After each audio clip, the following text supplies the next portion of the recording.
Olá, meu nome é Heloísa Lopacinski Watanabe, eu sou acadêmica de medicina da Unipar e venho aqui hoje falar sobre a aplicabilidade e benefícios do uso da telemedicina por portadores de diabetes mellitus. Falando um pouco então sobre a diabetes mellitus em si, ela corresponde a um conjunto de condições de doenças metabólicas de causas variadas.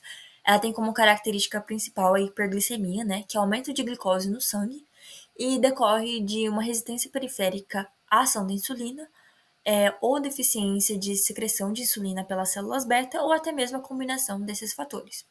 A hiperglicemia ela pode ser identificada por meio do teste de tolerância oral à glicose, hemoglobina glicada e glicemia plasmática de jejum.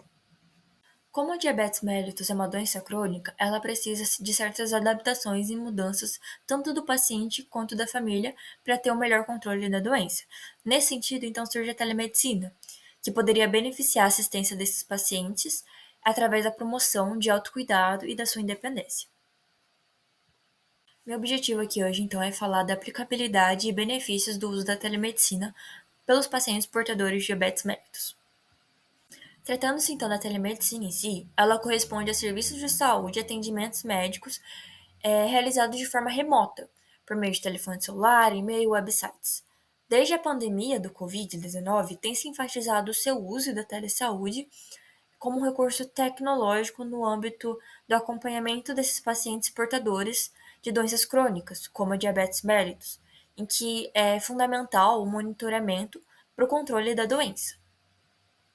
Então, por mais que a telemedicina por vezes não seja capaz de fornecer informações tão abrangentes aos médicos, tanto quanto por meio de um exame físico, ela ainda possibilita o registro de indicadores fisiológicos como a glicemia, a pressão arterial e a frequência cardíaca. Por conta de algumas dificuldades encontradas em relação às consultas presenciais e acompanhamento correto, como, por exemplo, dificuldade de tempo, locomoção, a prática de autocuidado de pacientes diabéticos tem sido menor. Com isso, então, experimentos mostraram certos benefícios na participação por meio da telemedicina, seja no controle glicêmico, habilidade de autogestão e fatores psicossociais. Estudos evidenciaram também que pacientes com diabetes usuários da telemedicina se mostraram satisfeitos e perceberam melhor capacidade de manejo da sua comorbidade.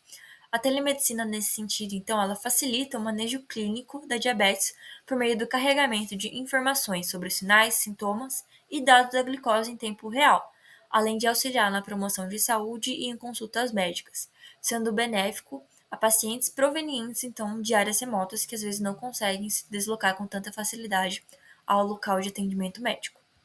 Diversos dados e pesquisas, então, mostraram alguns dos efeitos da telemedicina sobre a diabetes mellitus, como, por exemplo, a redução de hemoglobina glicada, que poderia ser consideravelmente menor em pacientes com DM tipo 1 do que DM tipo 2.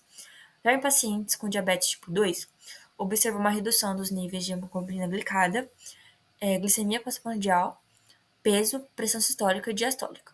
Já o controle glicêmico em crianças e adolescentes, houve uma significativa redução nos níveis de hemoglobina glicada com DM tipo 1, com maior efeito em crianças, sendo aquelas menores ou igual a 10 anos de idade, em comparação aos adolescentes. Já as gestantes com diabetes gestacional, o estudo indicou um impacto positivo nos níveis de hemoglobina glicada, glicemia em jejum e glicose pós-prandial, além de intervenções por teleconsulta serem inversamente associadas a diversos riscos e complicações advindos. Dessa forma, então, a telemedicina ela pode ser uma ferramenta útil na complementação à atenção clínica habitual no controle da hemoglobina glicada nesses pacientes, pelo menos em curto prazo. Concluímos então que a diabetes mellitus é uma doença crônica extremamente prevalente na sociedade atualmente e ela precisa de uma monitorização rigorosa, dos sintomas e sinais clínicos dos pacientes portadores. Com isso, então, surge a telemedicina, uma ferramenta que pode ser bastante eficaz, que muitos estudos ainda estão sendo desenvolvidos, para avaliar, mas que ela se mostra como uma ferramenta útil complementar. Essas foram então as referências utilizadas e eu agradeço a sua atenção.